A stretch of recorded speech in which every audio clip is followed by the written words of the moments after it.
안녕하세요. 저는 막 취업을 한 28살 남자입니다.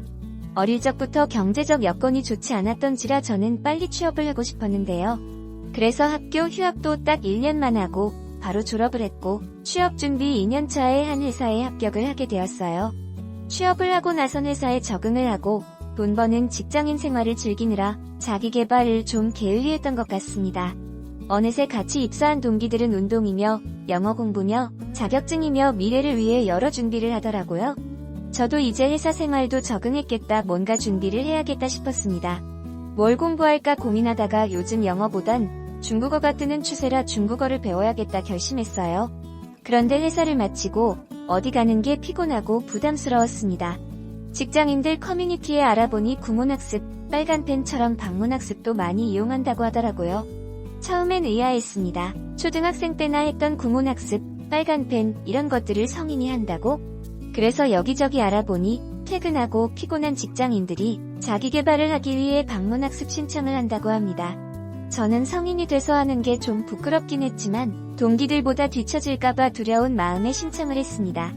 확실히 퇴근하고 나서 어디 안 가고 집에서 선생님이랑 공부를 하면 되니 편하긴 하더라고요. 가격도 한 달에 31,000원으로 부담 없이 시작할 수 있었습니다. 그렇게 가입 신청을 하고 얼마 후 중국어 선생님이 방문하셨어요. 괜히 집에 누가 온다니 긴장이 돼서 집을 깔끔하게 청소하고 환기도 시켰어요. 선생님이 집에 오셨는데 한 20대 중반쯤 되어 보이는 여성분이셨습니다. 저희는 짧게 인사를 하고 바로 중국어 공부를 시작했어요. 학교 다닐 때 한문 시간에 잠깐 배운 것 말고는 중국어를 공부한 적이 없었는데 시간이 지나 다시 하려니 확실히 어렵더라고요. 선생님은 조곤조곤하게 이해하기 쉽게 잘 설명해 주셨고 아직 기초이니 너무 겁먹지 말고 천천히 실력을 쌓아나가자 하셨어요. 저도 중국어에 대한 막연한 두려움이 있었는데 선생님이 이렇게 친절히 가르쳐 주시니 막 열심히 하고 싶은 열정도 생겼습니다. 그렇게 첫 수업을 마친 후 매일매일 학습지 숙제를 했어요. 처음 2주 동안은 하루도 빠지지 않고 숙제를 했습니다. 그러니 조금씩 중국어 기초가 잡히는 것 같고 선생님께서도 직장인분들이 보통 숙제 잘 안 하시는데 열심히 하는 편이다 라며 칭찬해 주셨습니다. 그런데 2달 후에 회사에 급한 일이 생기고 회식도 잡히다 보니 숙제를 빠뜨리게 되었어요. 그렇게 숙제를 빼먹는 날이 하루 이틀 늘어갔습니다. 아니나 다를까 의지박약이었던 저는 결국 숙제를 통째로 못하고 선생님을 만나게 되었어요. 선생님은 처음엔 회사 다니는 직장인이면 숙제를 못할 때도 있다. 다음부터 조금이라도 꼭 하라고 위로를 해주셨어요. 하지만 한번 하기 시작하니 숙제를 하기가 어느새 귀찮아지더라고요. 그래서 회사 일도 바쁜데 중국어 수업을 이쯤에서 그만둘까 생각했습니다. 그리고 다음 주가 되어 수업이 있는 날 점심쯤게 중국어 선생님에게 카톡이 왔습니다. 민호씨, 오늘은 숙제 다 하셨죠?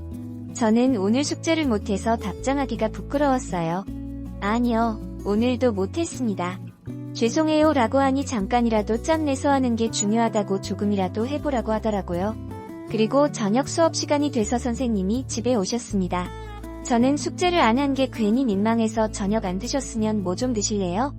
라고 했어요. 마침 선생님도 출출하다고 하길래 집에 있는 빵과 주스를 드렸습니다. 혹시 다음 수업이 있냐고 여쭤보니 제가 마지막 수업이 이 수업 끝나면 바로 퇴근이라고 하더라고요. 그래서 저희는 맥주를 마시게 되었고 이런저런 얘기를 했어요. 어떻게 방문학습지 교사를 시작하게 되었냐 물어보니 대학교 휴학을 해서 돈 벌려고 시작했고 일을 한 지는 6개월 차이며 많이 힘들다 하더라고요. 저도 지금 무슨 일을 하며 중국어를 왜 하게 됐는지 얘기했습니다. 그렇게 저희는 맥주를 마시다가 잠에 들었습니다.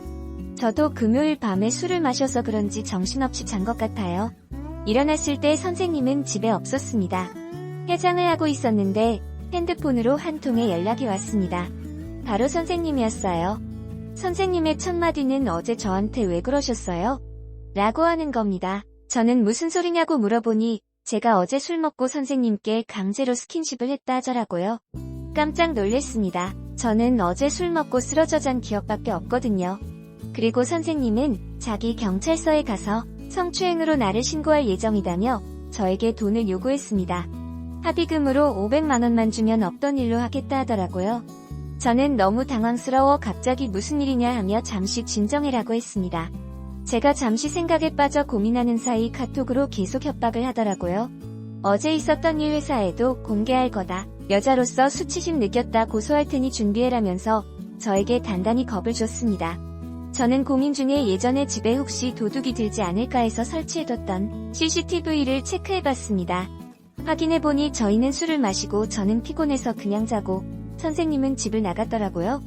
저는 혹시 모를 상황을 대비해 통화 음성 파일, 카톡 협박 내용을 전부 다 녹음해뒀습니다. 그리고 사과를 할 겸 합의금을 드리겠다 하면서 만나자고 했습니다. 만나니 아니나 다를까? 저에게 성추행 당했다고 협박을 시작하더라고요. 저는 저희 집 CCTV를 보여주며 아무 일도 없었다 하고 통화 내역과 카톡 협박 내용을 보여줬습니다. 이거 무고죄로 고소할 거다라고 왜 가만히 있는 사람 범죄자로 만드냐며 역관광을 해주겠다고 했습니다. 그러자 선생님 아니 그년이죠. 그년이 잘못했다고 자기 휴학하고 돈이 없어서 해서는 안 될 짓을 했다고 한 번만 용서해달라고 빌더라고요. 저는 넘어가 줄까도 했지만 너무 괘씸해서 고소하기로 했습니다. 만약 집에 CCTV가 없었다면 저는 눈 뜨고 범죄자가 되는 거잖아요. 안 그래도 요즘 무고죄 때문에 고통받는 사람들이 많은데 이런 문제를 그냥 넘어가면 안 되겠더라고요. 저는 그년한테 안 되겠다. 너무 괘씸해서 고소를 해야겠다고 말했습니다. 그리고 저는 증거자료들을 가지고 경찰서로 갔어요.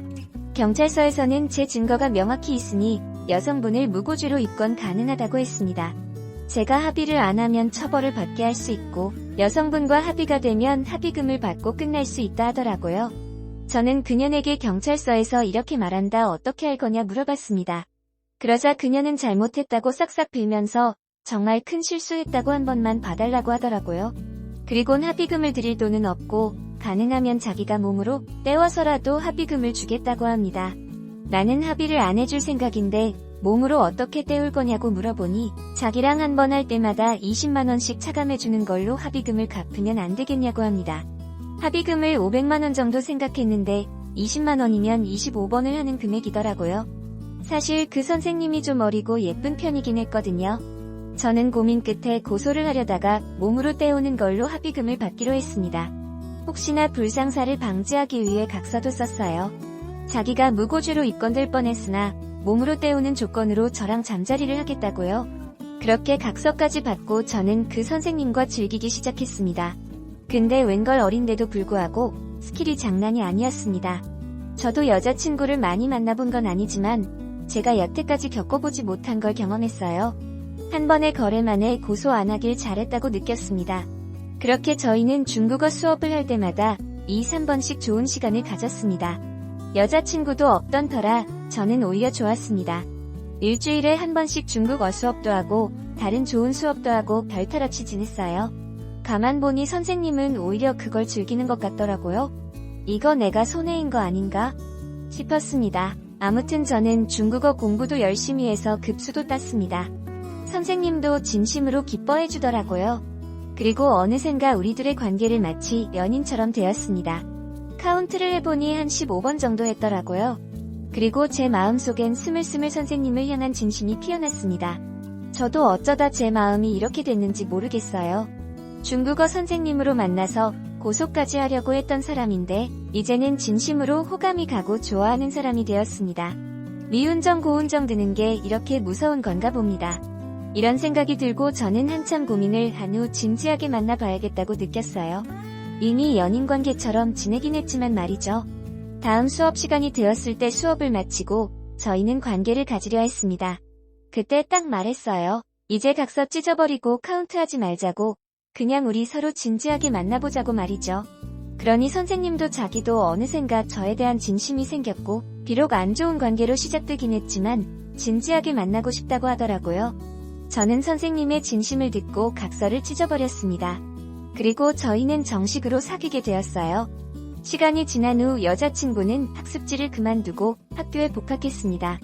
저도 중국어 공부를 잠시 그만두고 회사 일에 열중하고 있어요. 저희는 직장인과 학생 커플로 예쁘게 잘 만나고 있고 이젠 여자친구가 취업을 준비할 시즌이라 직장인이 제가 많이 도와주고 있습니다. 참 지금의 여자친구와 많은 일이 있었지만 언젠가부터 서로의 진심을 보게 되었고 지난날의 실수로 인한 미운 감정은 사라지게 되었어요. 그리고 여자친구가 취업을 하면 슬슬 양가 부모님께도 인사를 드릴 예정입니다. 안녕하세요. 저는 막 취업을